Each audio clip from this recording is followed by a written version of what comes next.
So I've just learned a valuable lesson here in the CCP booth that it's not Dust 514, it's Dust 514. You got it. Brilliant. That's very important to know because that's, you gotta know, you gotta get your terms right. Brands are important to build, and you build them through consistency. Exactly. So how's games come from a Dust 514 perspective? It's going really well. The timing is perfect because we just launched a new build in the beta, what we were calling our precursor build. We're still in closed beta, rapidly approaching open beta, and a large amount of what precursor is about is the literal first linking of the Dust universe with the EVE Online universe. We are moving the Dust players onto our Singularity server. EVE players know it as our CC server or our public test server. So actually, for the first time now, we've got Dust running in the same server that EVE players have been running in for all these years now. And it's a good step forward before we actually move Dust onto the Tranquility server, which is the supercomputer in London that EVE Online has been running on for 10 years now. So that's a big moment for us to be actually showing it to you guys and to the gamers here in Germany. It's a very passionate audience about EVE, and now with Dust coming, it's a huge moment for that as well. So how is it working out? Is it looking good? Yeah, it is. The precursor build has big graphics upgrades. It's got some new play modes. It's got new maps. It's got a lot of things in there that are coming directly out of beta feedback, right? CCP is notorious for building a very complicated game with EVE Online, and part of our goal with Dust 514 is to make it easier to get into the EVE universe and all of that crazy drama and the wars of corporations with tens of thousands of people and the assassinations and the backstabbing and all that without having to do it in a PC MMO and without having to learn all this stuff about EVE Online.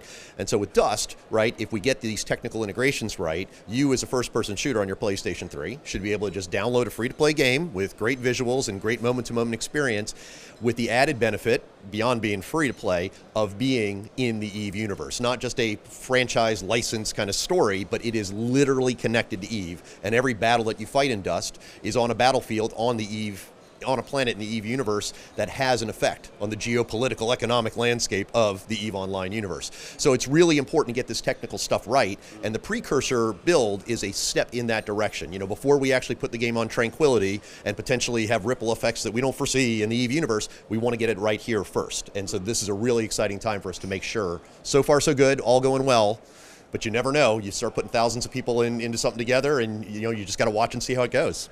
And it's been quite a long road. Is it that technical thing that you need to nail before getting it out there? That's what's taking so long? It's a big part of it, but there are other parts of it, right? I mean, again, with Dust in particular, right, you have a free-to-play microtransaction-based game. And this is a business model that requires you to watch knobs and dials very carefully in general to make sure you have a good balance and you aren't making a pay-to-win game, right? First-person shooters are a skill-based genre, and the best shooter should win regardless of whether he spent a lot of money or not, right? And so as we tune those knobs and watch things in the beta, that's another big part of what we're taking the care on here. And beyond that, yeah, the idea of just making sure not only are you tuning things correctly in Dust, but making sure that things in Dust don't have an unforeseen impact on EVE, right? I mean, you have to make sure that when these universes really do come together, right, they have the same currency, the same interstellar credit running both of them.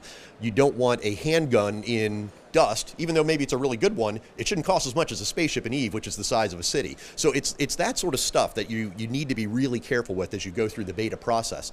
And it's been exciting to see in the feedback that we're getting from beta players, a lot of these console guys haven't seen betas like this before. A lot of MMO players, a lot of EVE players or what have you have seen betas go for a while before.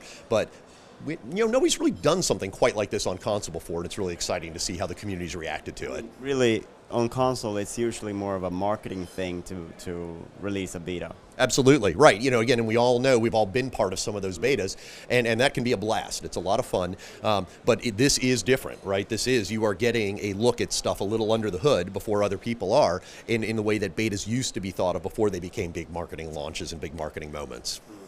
And I heard something about the PlayStation Vita. Are you planning to bring it out there as well?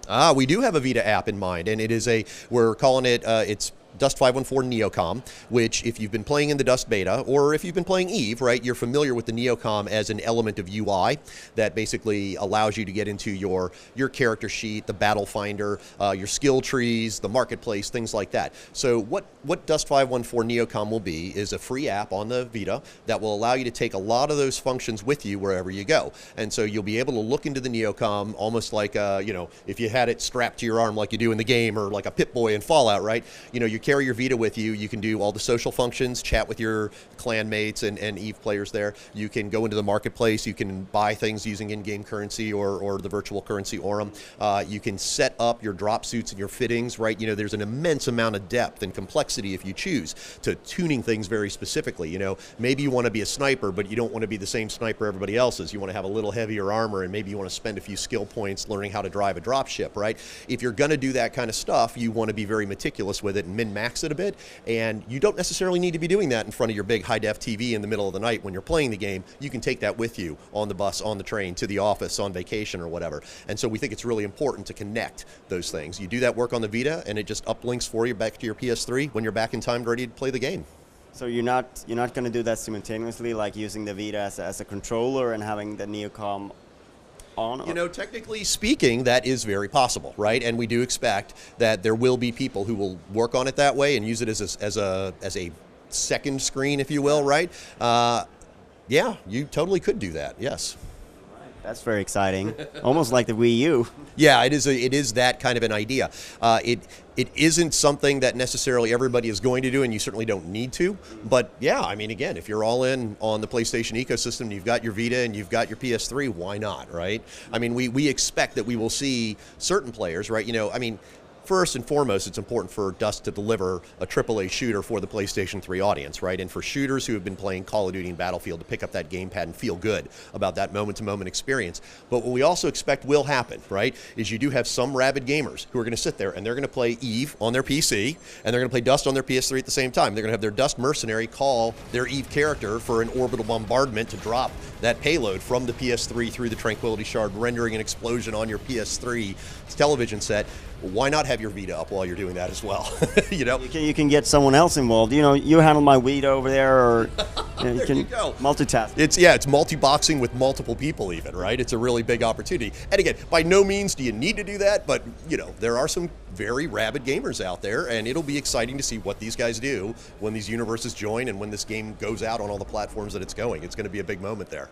So what's the next step? You mentioned a little bit sort of how's the rollout plan? Are you still planning to have it out fully this year? Or? Yeah, absolutely. I mean, we are getting closer to open beta, that being a moment of full integration with Tranquility, full monetization, unfettered access, everything that you would expect. Much like those, for people who've been playing MMOs for a while, they're accustomed to the server wipe that happens before you go live, and that is part of what will happen as well. Now, for people who are using mercenary packs and other ways to buy Aurum in the game, they should rest assured that all of that money gets refunded upon the server wipe, right? So you almost get a chance to spend your money twice, right? And if the knobs tune in such a way that something you bought before is not what you want anymore, no problem. You get to spend it again, and you keep all those persistent digital items that you got in your mercenary pack. So it's a real good opportunity there for us to just, again, keep flexing the engines, make sure all these knobs are tuned the right way, and then as we wipe the servers going into open beta, bang, everybody gets everything back. And yeah, that is absolutely on track for 2012, and it's not far away. Looking forward to it. Awesome. Thank you very much. Thanks so much.